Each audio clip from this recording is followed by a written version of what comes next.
We started with the main indicator, which we think is level of investment. This is this lovely shed in the middle.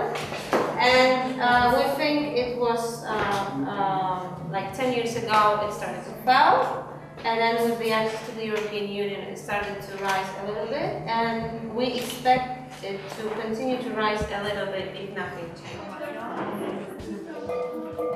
Gdy rozumiemy już, jak system działa, możemy przejść do kolejnego kroku – wypracowania innowacji, czyli poszukiwania odpowiedzi na pytanie, co zrobić, by zaszła zmiana.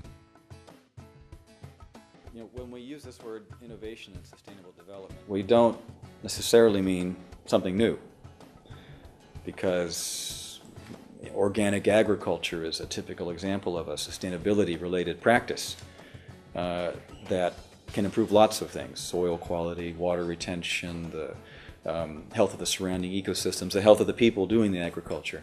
It's a particularly good example of a sustainability innovation. On the other hand, it's 10,000 years old. So it doesn't have to be a brand new thing to be an innovation. It just needs to be new in that context, in that situation. An innovation is something that's new for you, that's new for the system that you're trying to change. And it can be anything. It doesn't have to just be a technological innovation. It can be a policy innovation. It can be an educational program.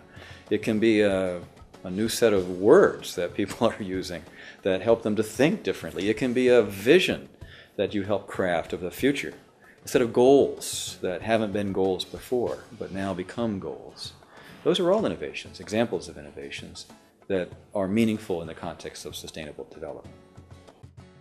Najlepsze, najatrakcyjniejsze dla grupy interesariuszy pomysły znajdują się na kolejnym, trzecim piętrze piramidy. Promote the region. Zawoja is the village closest to Babia Góra, which means Women's Mountain, so we can organize a Babia festival. A festival designed for women, where they can learn about fashion, how to care for their health, and maybe also organizing a marathon through the longest village in Poland, maybe also only for women.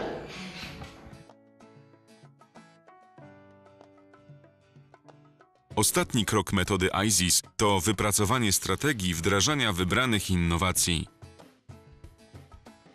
But strategy in the context of sustainable development is quite unique in terms of what is required.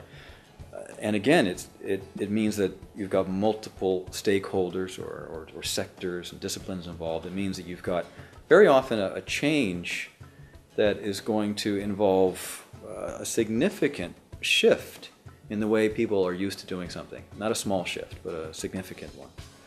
So how then can you change people who are used to thinking and doing things in a certain way? Well, that's not always so easy. And so doing strategic thinking in that context is quite important. We very regularly link strategic thinking and sustainable development with a body of theory developed by Everett Rogers and others called innovation diffusion theory.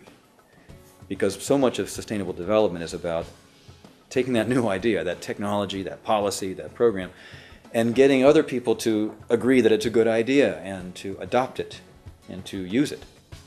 And it turns out there's a wonderful body of theory around this. It's been studied for 50 years, but it isn't so well known by the people who are doing sustainable development. It sometimes is very well known by the people doing marketing, but not by the ones who are trying to save water systems or improve community vitality or change educational curricula. So we include that in this process. And both in terms of how to move an idea forward, but also how to be the kind of person who moves ideas forward. We call that being a change agent, a sustainability change agent. Someone who understands how to work with other people and adapt an idea so that people can see the advantages in it. Każde z narzędzi ISIS było intensywnie wykorzystywane w różnych sytuacjach i dowiodło swojej efektywności w pracy z biznesem, społecznościami lokalnymi, miastami i rządami na całym świecie. Well, here in the Baltic states, for example, ISIS has been used in the university sector, Baltic University program has trained teachers to use these methods in their classrooms. It's been used in the community sector. We've worked with Swedish municipalities principally in applying this method to planning. We've also used it at the intergovernmental level, so the Baltic 21 process, the 9 nations that share the Baltic Sea have used it as a way of setting strategy for their collaborations together. It's been used in Latvia for spatial planning. It's been used by educational programs in Germany, by international training programs on water resource management based here in Sweden, but involving people from around the world actually. So we've got lots of case studies here in our region of ISIS in action and generating very positive results. So I process this